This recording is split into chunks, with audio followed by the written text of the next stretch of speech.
One thing that I'm doing more with my godlike mastery initiates recently is architecting narrative structures for them to recite to themselves as kind of a mantra.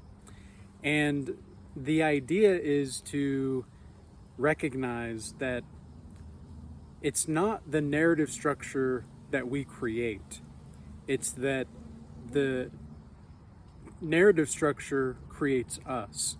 So it's kind of like when Carl Jung says people don't have ideas, ideas have people. It's the same type of thing with narrative structures. So I've kind of culminated and married a couple of different ideas together, like Neville Goddard's law of assumption with Carl Jung's psychological analysis. And in that, I have been able to renunciate all different types of aspects of my old self that I don't want anymore. And now, as a man with a full sack, it's like the more you let the narrative structure create your timeline that you want to be in, the more you embody that narrative structure, the better life seems to get. Well, of course, if you want to have that narrative structure. And it's going to take the old timelines to die for you to recognize this. And naturally, with a full sack, you're going to stop tolerating BS. Because number one, you're architecting new narrative structures for yourself. And number two, you're embodying those new narrative structures. And number three, you're calming down. Okay, you're really letting your solar timeline interface or your nervous system do its thing, because there's two types of our nervous systems, right? There's the parasympathetic nervous system and the sympathetic nervous system. The parasympathetic nervous system is responsible for calmness and digestion. The sympathetic nervous system is responsible for fight or flight. And this is why you might have look, okay, I'm a 5'6", 155-pound male. And yet people treat me like I'm 6'3" and 220 pounds.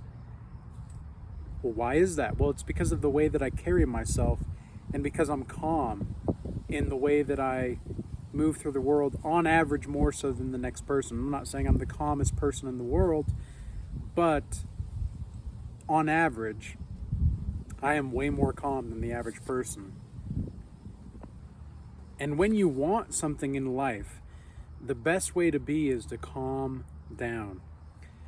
Seriously, like worry in of itself is preposterous. And the more that we can let ourselves be molded by our own narrative structures that we actually want. Like, let's say your narrative structure is, ooh, I'm a people pleaser. Okay, because I kind of used to be I really was a people pleaser.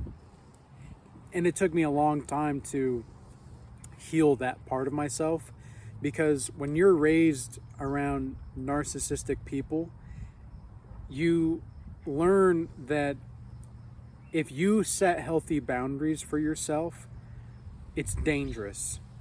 And if you support yourself, it's dangerous. And so the narcissists show you how to attack your own nervous system or your solar timeline interface. For the Regal Change old timers aware of the Regal timeline theory, it's as if your nervous system is completely shocked into destroying itself, and it doesn't even want to, but that's just what you've been trained to do. For example, whenever I stood up for myself, I was beat. Even if I was called all of these names and whatever, and it was not a very pleasant activity, to say the least, standing up for myself when I was being raised as a kid. And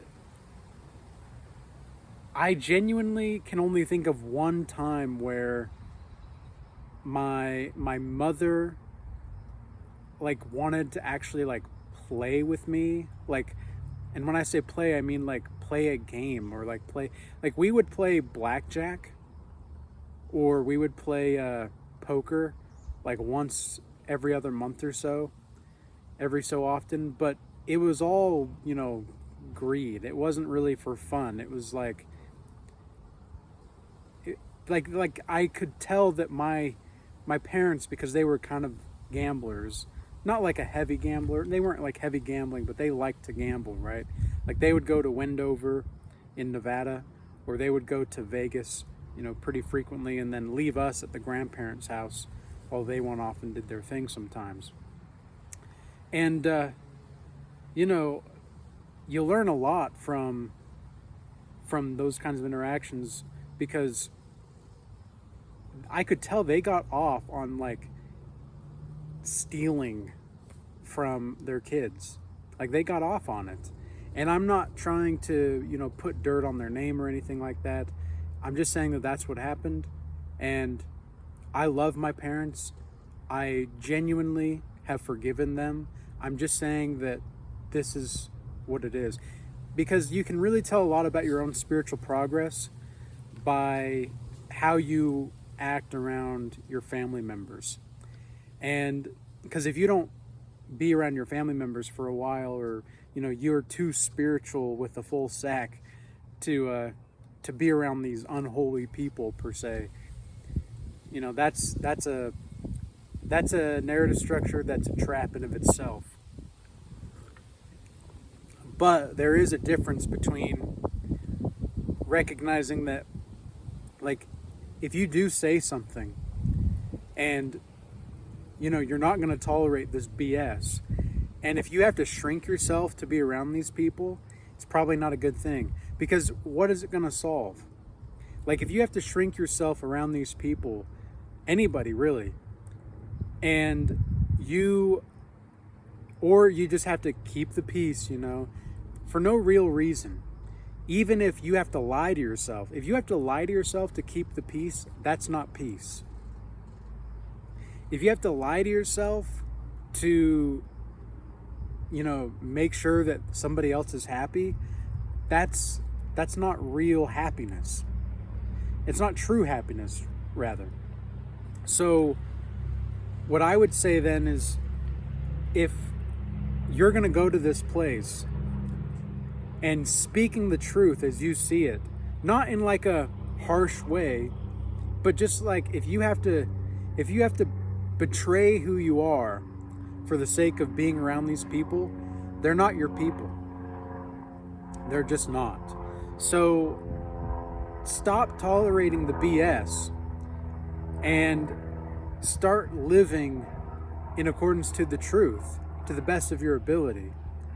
And trust that, you know, if it's not going to help you and it's not going to help them by you speaking the truth, it's probably not good for you to be around these people. You know, and that's just the truth. It's not the fact that like, you can still have relationships with people where it's kind of surface level, and those kinds of relationships can be beautiful for sure, but it's not really up to you to determine how they're going to react or respond. Like, they're going to react or respond how they're going to react and respond, and you have to adjust accordingly. Like, we can't control people. We can't, I mean, you can try, but good luck. People, like the daddy billionaires that we have in our oligarch system, you know, who are always fighting with each other for our own entertainment. They are putting on a show to control people. And the way that they control people is by the people allowing themselves to be controlled.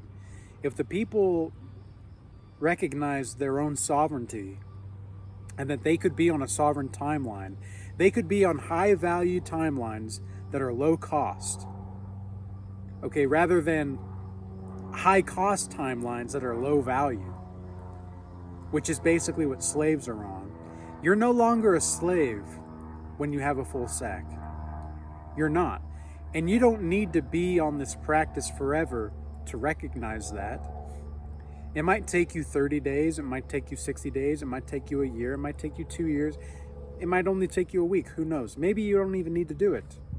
But the point is that the practice of retaining your seed as a man is going to nonetheless put you in a, not a precarious position, in a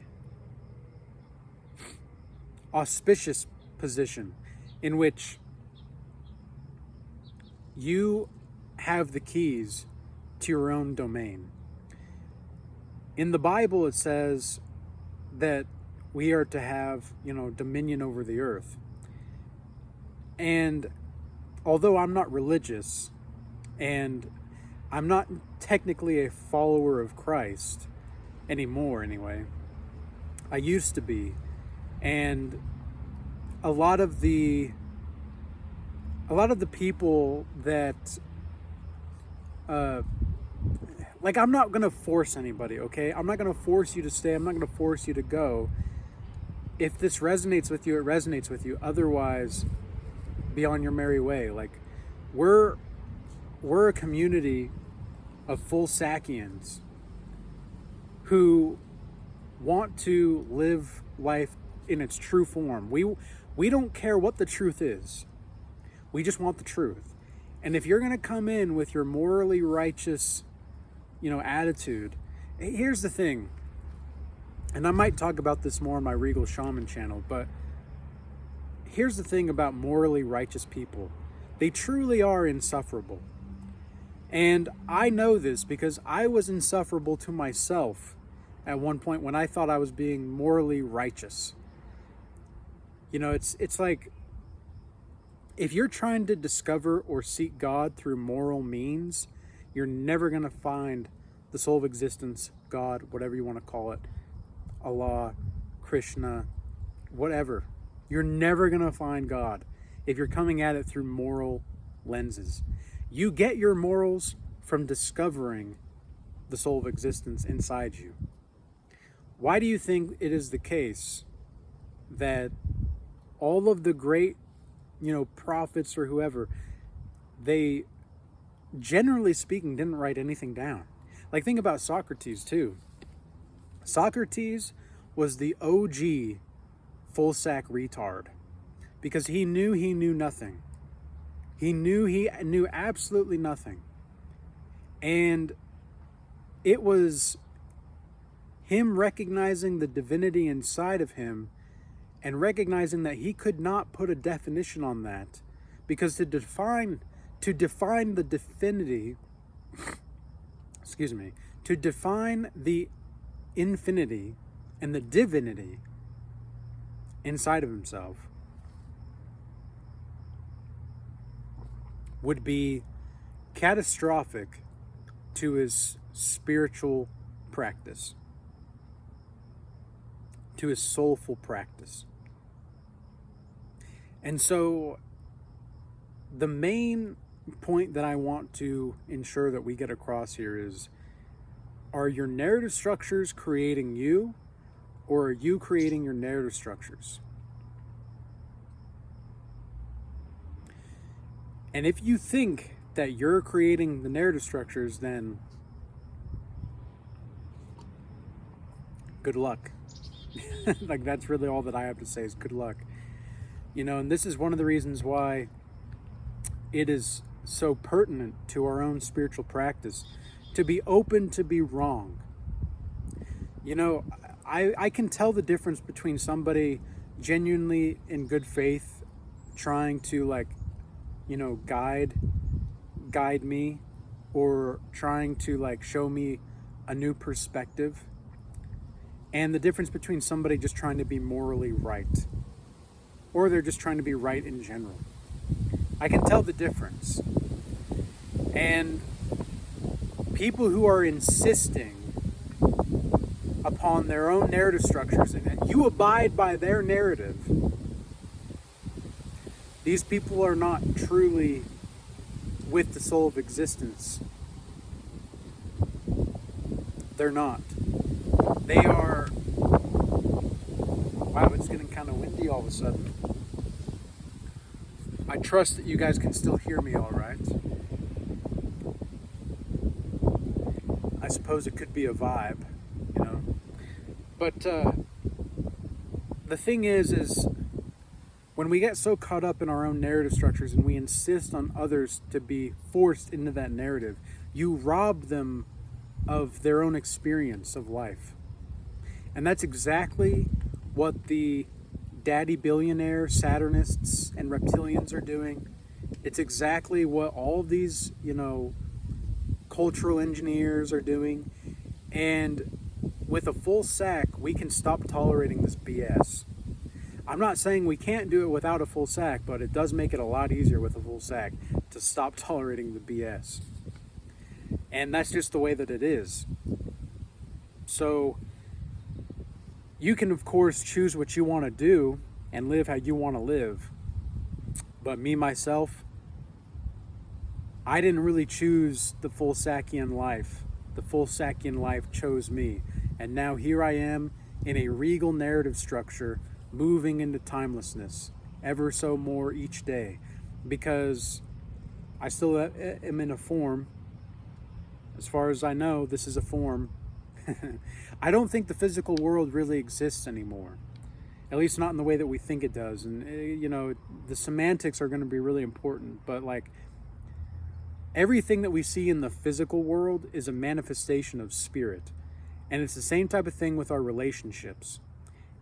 Everything that you see as a issue or a problem or as a challenge or an obstacle in life is an opportunity for you to learn more about how to stop tolerating the BS and just accept the hellishness when it comes. Because you're going to get to a point where you look at hellishness and you say, oh yeah, there's hellishness. And then you look at heavenliness and you say, oh yeah, there's heavenliness. But the observer, the mind's eye that sees it all, just as it is, there's that peace with it no matter what. Peace is not found in heavenliness nor hellishness. It's found in the observation of both. So, with all that being said, be blessed. Apply to the Godlike Mastery offer if you're wanting to go deeper on these types of topics and really make that first personal self-transformation. Otherwise, you can join the Regal Academy. I do have a social norms versus stoic agape love live class coming up in less than a couple weeks now. And that's going to be purely for the premium members. So we have the standard tier members and the premium tier members. The premium tier members get access to the live classes and the group calls every week. So with that being said, I trust this message was received by those who wanted to receive it and needed to receive it. Peace. Until next time, be blessed.